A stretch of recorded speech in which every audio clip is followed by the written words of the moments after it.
எஸ்கோட நம்ம யூஸ் பண்ணுற வெஹிக்கிள்லாம் ரன்னிங்கில் இருக்கும்போது ஒரு வீல் கலண்டு ஏதாச்சும் ஒரு பொருளில் பட்டுச்சுன்னா அதோட இம்பாக்ட் எப்படி இருக்கும் அப்படிங்கிறத வந்து ஒரு கிரியேஷனாக எக்ஸ்பெரிமெண்ட்டாக ட்ரை பண்ண போகிறோம்.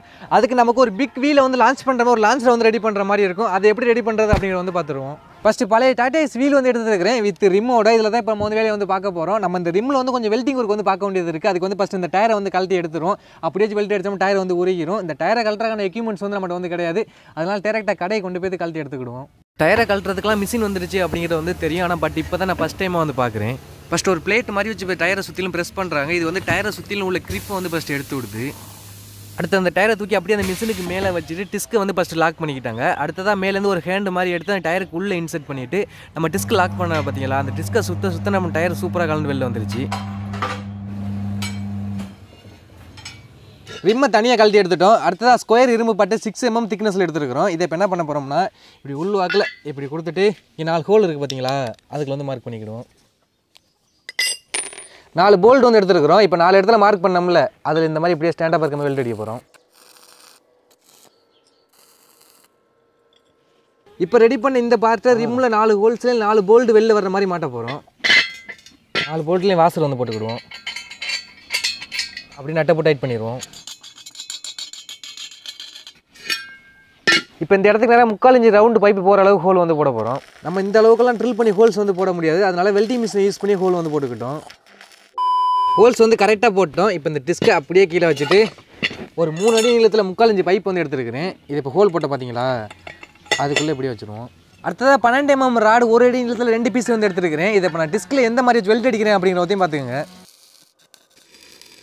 இப்போ அப்படியே டிஸ்கை நிமித்திட்டு நான் 3 அடியில் இரும்பு பைப் வச்சேன் பார்த்தீங்களா, அதை வந்து அப்படியே சென்ட்ரல் அக்சஸ் பண்ண போகிறோம். இப்போ நம்ம வெல்ட் அடித்த ராடு கூடயும் அப்படியே உள்ள இரும்பு பட்டை செட் பண்ணோம்ல, அது கூடவும் சேர்த்து இந்த 3/4 இன்ச் பைப் வந்து சேர்த்து வெல்ட் அடிக்க போகிறோம். அதுக்கு முன்னாடி பைப்பை உருவிட்டு நம்ம மேலே டயரை வந்து மாட்டிடுவோம். நம்ம அந்த பைப்பை வெல்ட் அடிச்சுட்டு அதுக்கப்புறம் டயரை மாட்ட ரொம்பவும் கஷ்டமாக இருக்கும். அதனால தான் ஃபஸ்ட்டு டயரை மாட்டிட்டோம்.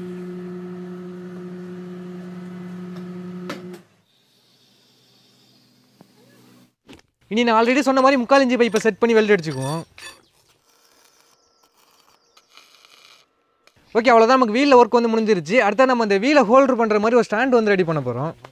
இப்போ நான் ஸ்டாண்ட் ரெடி பண்ணுறதுக்கு 1:1 ஸ்கொயர் பைப் வந்து எடுத்துருக்கிறேன். இதில் 5க்கு 2 அப்படிங்கிற சைஸில் ரெக்டாங்கிள் பிரேம் வந்து ஃபஸ்ட் ரெடி பண்ணிக்கிடுவோம். இப்போ நம்ம ரெடி பண்ண ரெக்டாங்கிளோட ஒரு பக்கம் 2 கார்னர்லேயே 2 அடி நீள ஸ்கொயர் பைப் யூஸ் பண்ணி வெல்ட் அடிச்சுக்குவோம். இன்னொரு பக்கம் 2 கார்னர்லேயே 4 அடி நீள ஸ்கொயர் பைப் வச்சு வெல்ட் அடிக்கிறோம். எதுக்கு இந்த ஹைட் டிஃப்ரெண்ட் வைக்கிறோம் அப்படிங்கிறத வந்து அடுத்து சொல்கிறேன். அதே போல் அந்த ஸ்கொயர் பைப் வெல்ட் அடிக்கும் போது அந்த ரெக்டாங்கிள் பிரேமில் ஒரு 1/2 அடி நீளத்துக்கு பேஸ் வந்துருக்கு. அந்த மாதிரி வச்சா தான் நமக்கு ஸ்டாண்ட் வந்து பேலன்ஸாக நிற்கும். இனி நம்ம இதுக்கப்புறம் யூஸ் பண்ண போகிற ஸ்கொயர் பைப்லாம் 1.5 ஸ்கொயர் பைப். நம்ம இதுக்கு முன்னாடி யூஸ் பண்ண ஸ்கொயர் பைப்போட கொஞ்சம் சைஸ் டிஃப்ரெண்ட் இருக்கும். இப்போ ஃபஸ்ட்டு 5 அடி நீள ஸ்கொயர் பைப் எடுத்து நம்ம இதுக்கு முன்னாடி ஒரு 4 ஸ்கொயர் பைப் வெல்ட் அடிச்சோம் பார்த்தீங்களா, அதில் 2 ஸ்கொயர் பைப்பை இணைக்கிற மாதிரி வெல்ட் அடிக்கிறேன். அது எப்படி வெல்ட் அடிக்கிறேன் அப்படிங்கிறத வந்து பார்த்துக்கோங்க. அதே போல் கீழே 2 அடியும் மேலே 4 அடி நீள ஸ்கொயர் பைப்பையும் வெல்ட் அடிச்சோம். இந்த ஹைட் டிஃப்ரெண்ட் எதுக்கு அப்படிங்கிறத வந்து சொல்கிறேன்னு சொல்லியிருந்தேன். இப்போ இந்த சைட்லேருந்து பார்த்தீங்கன்னா தெரியும், நமக்கு மேலேருந்து கீழே சருகலாக இருக்கும். நம்ம இந்த மாதிரி வச்சா தான் டயர் உருண்டு போகிறதே கரெக்டாக இருக்கும். இப்போ இந்த இடத்துக்கு நேரம் 2 ஸ்கொயர் பைப் இணைக்கிற மாதிரி இப்படியே வெல்ட் அடிக்க போகிறோம். இப்போ நம்ம வெல்ட் அடிச்ச ஸ்கொயர் பைப் மாதிரி இன்னொரு ஸ்கொயர் பைப் எடுத்துருக்கிறேன். அதை இதுக்கு பக்கத்தில் இப்படியே வச்சுட்டு இந்த டோர் கீழே இருக்குது பார்த்தீங்களா, அது 2 எடுத்துருக்கிறேன். இது இந்த இடத்துல ஒன்று, இந்த இடத்துல ஒன்று இப்படியே வச்சு வெல்ட் அடிச்சுக்குவோம். அடுத்து 2 அடி நீளத்தில் 2 ஸ்கொயர் பைப் வந்து எடுத்துருக்கிறேன். இதில் ஒரு பக்கம் ஊற்றி ஒரு குறிப்பிட்ட அளவு மார்க் பண்ண போகிறோம். அது எப்படி மார்க் பண்ணியிருக்கிறேன் அப்படிங்கிறது வந்து பார்த்தீங்கன்னாவே தெரியும். ஒரு பாஸ் ஷேப்பில் வந்து மார்க் பண்ணியிருக்கிறோம். அந்த மார்க் பண்ண இடத்த மட்டும் இப்போ கட் பண்ணி எடுத்துருவோம்.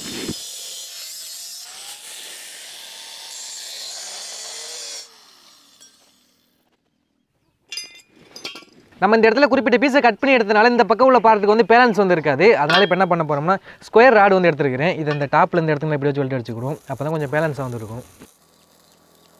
இப்போ ரெடி பண்ண இந்த 2 பார்ட் எந்த இடத்துல அசம்பிள் பண்ண போகிறோம்னா, நம்ம இதுக்கு முன்னாடி டோர் கீழே யூஸ் பண்ணி ஒரு பார்ட் ரெடி பண்ணோம் பார்த்தீங்களா, அது கூட இப்படி சேர்த்தாப்புல வெல்ட் அடிக்க போகிறோம்.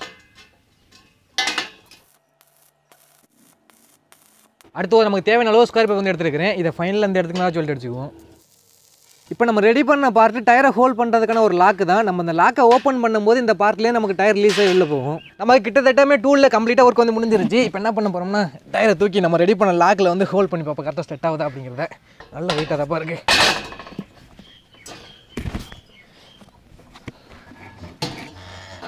அவ்வளோதாங்க, கரெக்டாக செட் ஆகிடுச்சு. நமக்கு இப்படி ரொட்டேட் ஆகும். நம்ம அந்த லாக்கை ரிலீஸ் பண்ணும்போது வெளில போயிடும். இப்போதைக்கு வேணாம், கீழே வந்தால் கீழே கல் தெரிச்சிடும்.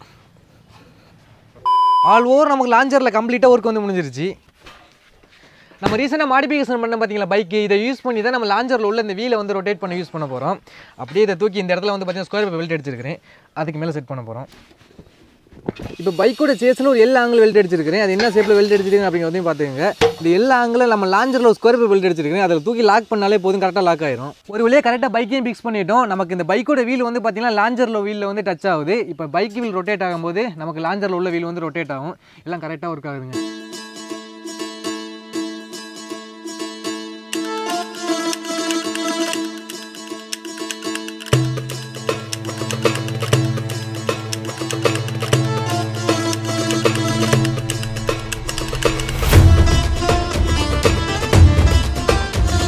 ஓகே, இப்போ நம்ம லாஞ்சர் டெஸ்ட் பண்ணுறதுக்காண்டி ஒரு அவுட் ஒர்க் வந்து கொண்டு வந்திருக்கிறோம். இப்போ நம்ம லாஞ்சர் ஃபஸ்ட் எப்படி ஒர்க் பண்ணுது அப்படிங்கிறத வந்து பார்த்துருவோம். அதுக்கப்புறம் அந்த கிரேஷன் டெஸ்டிங்கில் வந்து பண்ணுவோம். மணி அப்படியே ஸ்டார்ட் பண்ணிடு. கீரை போட்டுக்கிறேன்டா. ஓகே, நம்ம வீடு வந்து ஃபஸ்ட் கீரை வந்து ரொட்டேட் ஆகிட்டு இருக்கு. இப்போ அடுத்த கீரை வந்து சேஞ்ச் பண்ண போகிறேன். 2வது கீரு, 3வது கீரு,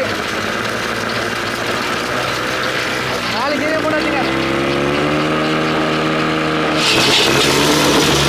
அதே அப்பா வீல் எப்படி 1 கிலோமீட்டர் தூரத்துக்கு போயிடும் அப்படின்னு நினைக்கிறேன். இப்போ இடத்துக்கு வந்துடும்.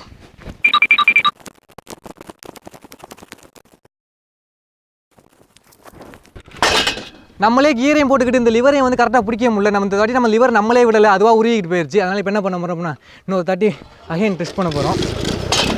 அவ்வளோதாங்க, லாக் ஆகிடுச்சு. இன்றாங்கிட்டு வந்துட்டேன்டா. இந்த வாட்டி எல்லா கண்ட்ரோலும் மணி மார்க்கே கொடுத்துட்டோம்.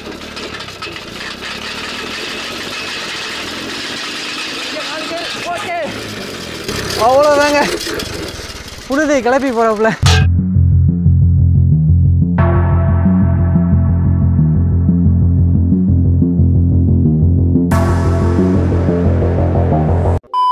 ஃபஸ்ட் நம்ம லாஞ்சர் மூலமாக உடச்சி செதற விட போகிறது வந்து பார்த்தீங்கன்னா ஒரு பழைய டிவி வந்து எடுத்துருக்கிறேன். இதை இந்த இடத்துல வச்சுட்டு அடித்து எப்படி செதறது அப்படிங்கிறத வந்து பார்த்துருவோம்.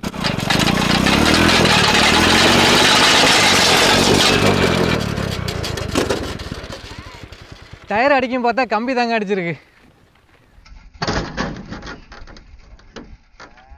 மாதிரி ஸ்லோவாக ஸ்பீடு ஏற்று ஏற்று ஏற்று ஏற்று ஏற்று ஏற்று ஏற்று.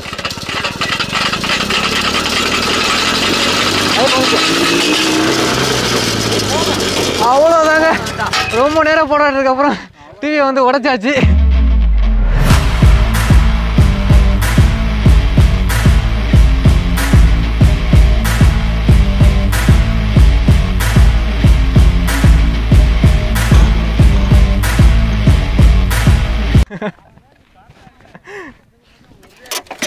பாருங்க, மேல் டோர் மட்டும் உடஞ்சிருச்சு. பட் கிளாஸ் அந்த அளவுக்கு கொஞ்சம் திக்காக இருக்குது அப்படின்னு நினைக்கிறேன், நல்லா உடையலை. அடுத்தது நம்ம அந்த சைக்கிளை தான் செதற விட போகிறோம்.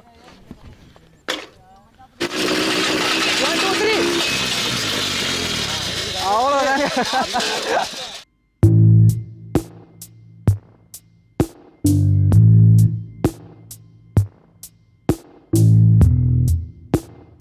சைக்கிள் சேஸில் பெரிய டேமேஜ் எதுவும் இல்லை.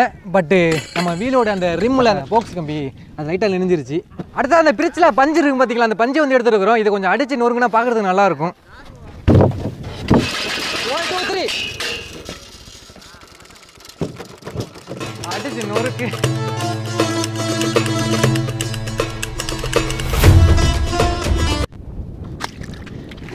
நாலு குடத்தில் தண்ணி வந்து எடுத்துருக்குறோம். இப்போ இதை அடித்து குடமாச்சு எப்படி உடையுது அப்படிங்கிறத வந்து பார்த்துருவோம். மணி ஒரு குடம்டா.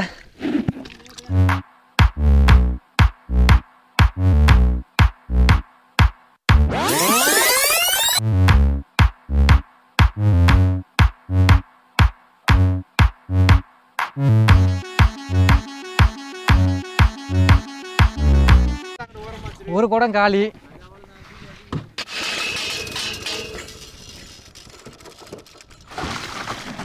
ஓகே ஸ்குவாட், நம்ம நினச்சது ஒன்று நடந்தது ஒன்று ஆகி போச்சு. உங்களோட கருத்து எதுவும் கமெண்ட் பாக்ஸ் மனம் தட்டி விட்டு போயிருங்க. நம்ம இதுக்கு யூஸ் பண்ண பைக் வந்து ஒரு 100 cc தான் இருக்கும். அது மூலமாக லான்ச் ஆன வீல் எந்த அளவுக்கு தூரம் போணுச்சு, அதுக்கப்புறம் அதோட பவர் எப்படி இருந்துச்சு அப்படிங்கலாம் வந்து பார்த்து இருப்பீங்க. இதுக்கு மேலே நமக்கு ஜிசி இன்க்ரீஸ் ஆகும், அதோட இம்பாக்ட் எப்படி இருக்கும் அப்படிங்கிறத வந்து நீங்களே கெஸ் பண்ணிக்கலாம். ஸோ சேஃபாக ட்ரைவ் பண்ணுங்கள். நெக்ஸ்ட் வீடியோவில் மீட் பண்ணலாம்.